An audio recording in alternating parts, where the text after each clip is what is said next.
Hello, everybody. First, I would like to thank you, Todis, for having me today to speak about parenting leave in the Republic of Serbia and inequalities. Yes, you have noted that my core research area is labor economics, and in the last 10 years, I have been doing a lot of projects to investigate high unemployment rate among young people, especially women. And this is the reason why I became so interested in parental leave because I think that it opens up an important space to study young women in the labor market. For example, how becoming a mom affects their employment opportunities, their wages, their long-term participation in the labor market. It also raises questions about inequalities, about gender roles, and how institutions support or fail to support young families. Today, I will talk more about the current state in the Republic of Serbia in this field. So, before I start, I would like to say that I divided my presentation in two parts. In the first part, I'm going to give you an overview of how parental leave is structured in Serbia. And in the second part of presentation, I'm going to show more results of the studies in the field of paternity leave, which is less popular among young fathers not just in Serbia, also in other Balkan countries. So let's start. For the first time in Serbia, parental leave was introduced during the socialist period that happened 30 years ago. And in the last 2 decades, a legal framework has been reformed and now is aligning, of course, with new family life trends and also with the EU strategy and EU recommendations. The current framework also allows both mothers and fathers to take paid parental leave. These rights are covered in two main laws in Serbia, that is a labor law of the Republic of Serbia and law on financial support for families with children. I would like to emphasize that we don't have a strategy, we don't have a policy in this field. Social protection strategy is under construction now. And if you're wondering, you can find the online version, but it's in Serbian, of course. And because of this, because of no policy measures, no strategy, we don't have any national data about take-up rate, about the number of fathers, mothers who have used any kind of leave. But I hope that will change in the close future when we develop this strategy. Parental leave rights in Serbia, like you can see, are divided in three types of leave. That is maternity leave, childcare leave or parental leave, and special needs childcare leave. Maternity leave, all employed women are entitled to fully paid maternity leave in Serbia beginning 28 to 45 days before the expected due date and lasting until 19 days after childbirth. In special conditions such as mother's death or illness or some other health problems, or if mother is not employed, the father may take the maternity leave instead. Fathers are also entitled to up to just 5 days of paid leave during the maternity leave. Actually, Serbian labor law does not explicitly state when these 5 days may be used, but in practice, they are typically taken immediately after the kid's birth. After maternity leave, childcare leave begins. This leave lasts 365 days, starting from the beginning of maternity leave, meaning that in practice, parental leave, that childcare leave, ends around child's 11th month. For the birth of third child or for each next child, the mother is entitled to extend the leave lasting up 2 years from the beginning of maternity leave. And the last type of leave is a special needs childcare leave. This is in case when a child has some kind of health problems and parents, both mother or father, may use this leave until the child reaches the age of 5. And they may take a leave or request part-time work when caring for the child with a disability.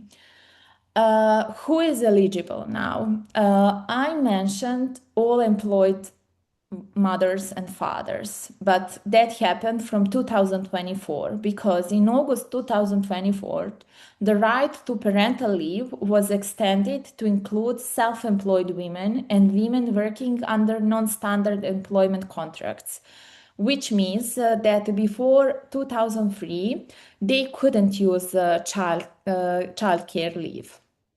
Since the same time frame, this option has also been extended to fathers whose partners are self-employed, allowing them to take a leave during the first 3 months after childbirth during the maternity leave. But father must not cannot be self-employed. They have to be employed by employer. And now I would like just to mention that mothers and fathers receive 100% of average salary, and our health fund, social and health fund, calculated based on the 80 months before she or he starts the leave. The payment cannot be lower than legal minimum wage and cannot be higher than free average salaries in Serbia, which means that mostly all women in Serbia receive their full salary during the maternity leave. Also, we have the biggest change during this period that was last year. We have a state financial support, that is a state financial support just for mothers.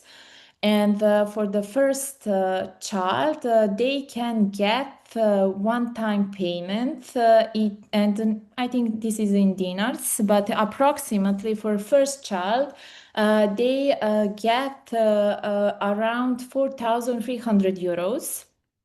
For second child, mothers get 5,200 euros, but paying that amount monthly. Not monthly, but 2 years, every month, I think approximately about 100 euro.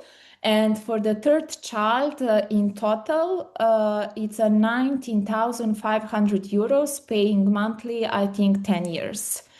I'm not sure how long does it will last, but of course it depends of our economical situation in the country. We will see. Now, and the last, I would like just to say a couple words about fathers on leave because it is interesting because it is still very, I said, not less popular or in not just in Serbia, in other Balkan countries, in Croatia, especially in Montenegro. Even Serbian law allows father to take parental leave, and I think that happened for the first time in 2004. The number of those who actually use it, I think it's very low. The reason it could be because we don't have a policy measure such as gender quotas or use it or lose it days that would motivate fathers to take a leave. Like mentioned before, we don't have a national data about rates, about the numbers, and the most information comes from projects reports. And I would like to share with you the results of this project, which was conducted by a non-governmental organization, and it's about opinion, father's opinion about taking parental leave. And for example, results show that 80% of respondents, both men and women, think that mothers should take the full leave. They often mention breastfeeding as the main reason. Only 20% of them believe that parental leave should be shared between two parents. And now you can see on this slide the numbers of fathers who use childcare leave. This is the report, and it's published by United Nation. The author of this report 2 years ago is actually current ministry. And like you can see, probably they got information from the Ministry of Demography, and they calculated the number of fathers who used the childcare leave. Like you can see, in 2019, we had the number of babies was 399 babies, and now the number of fathers who used the childcare leave was about 300 of them, which is the share less than 0.6%. The reason for this could be different, but also not just these reports and research, but also literature review also concluded that traditional gender roles and also expectation about mothers as a primary caregivers and also the culture are often cited as the main reasons for this low share of fathers who used childcare leave. And the last slide is actually some kind of recommendations. Like I said, I think first step it could be that we need to develop the strategy, and we need to have policy measures and indicators. And if we have if our policy, if we have to follow some kind of indicators, probably we will have better data, national data on parental leave. And also we will encourage and increase the number of young researchers who will be working on this topic. That will be all from me.